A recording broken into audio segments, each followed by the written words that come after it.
Здравствуйте, дорогие друзья!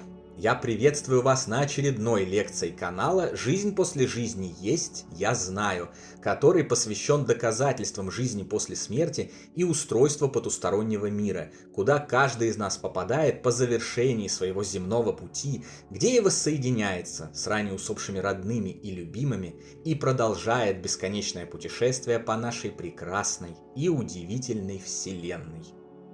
Если вам нравится то, что мы делаем, вы можете поддержать работу нашего канала донатом по ссылке в описании видео. Благодаря вашей поддержке наши ресурсы остаются бесплатными для всех.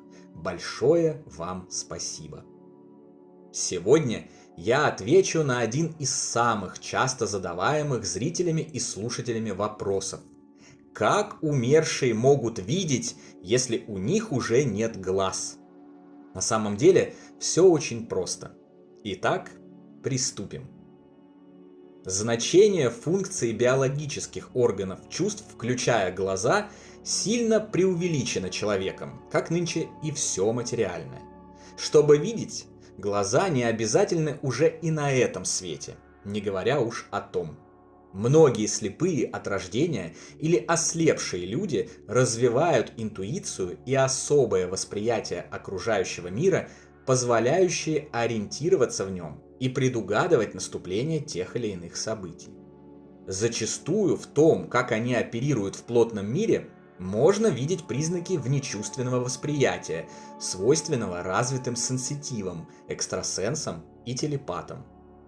Духовный же, потусторонний мир – это мир концентрированной мысли.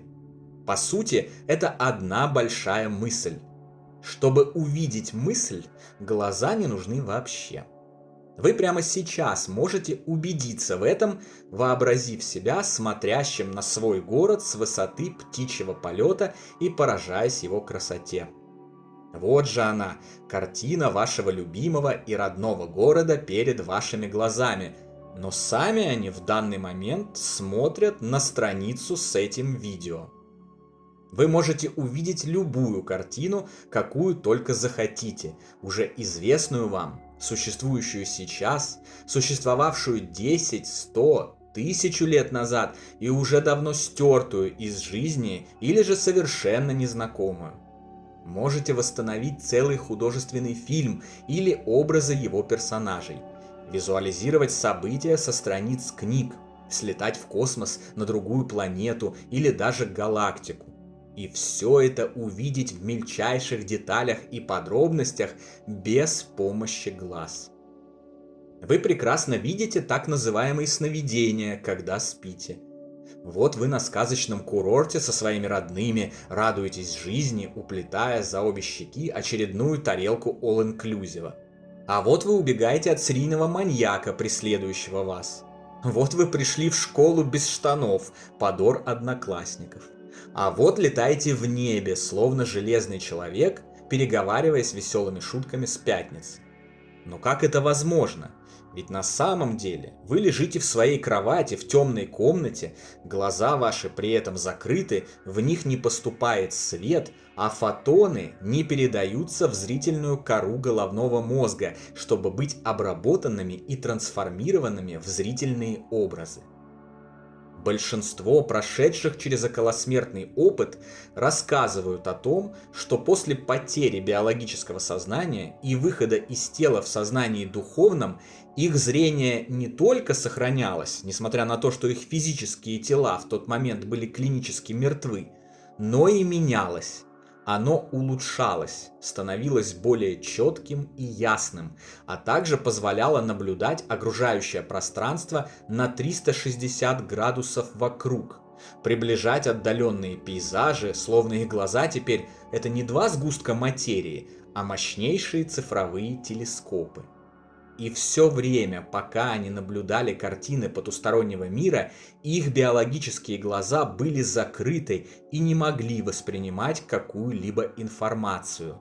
Ведь тело, которому они принадлежат, было фактически мертво. Экстрасенсы, медиумы, сомнамбулы, целители, психометристы и прочие сенситивы, когда их спрашивают, чем они видят потусторонний мир, мертвых людей и прочее, незримое для живущих, отвечают, что чем угодно, только не глазами. Например, коленом, ладонью руки или областью эпигастра. Все это уверенно говорит о том, что наш дух, то, кем мы реально являемся, не нуждается в глазах, чтобы видеть. Он обозревает и воспринимает окружающий его мир всей поверхностью своего духовного тела. Глаза – это биологические органы, необходимые биологическому же сознанию для оперирования и сбора информации в плотных областях Вселенной, таких как известный нам трехмерный мир. После завершения срока годности физического тела и его смерти, чтобы видеть, а также слышать, ощущать, чувствовать, биологические органы чувств уже не требуются.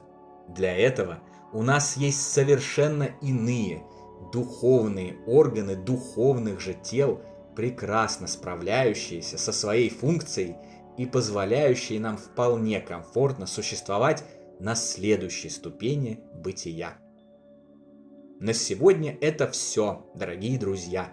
Дополнительную интересную и полезную информацию за пределами лекций, ответы на ваши вопросы о жизни после смерти в целом и по этой лекции в частности, а также познавательные статьи о потустороннем мире вы найдете в нашем телеграм-канале. Ссылка на него, как всегда, в описании видео и на экране. Добро пожаловать! Встречаемся на новой лекции здесь же, на нашем YouTube-канале. А пока всего вам самого лучшего, волшебного и замечательного.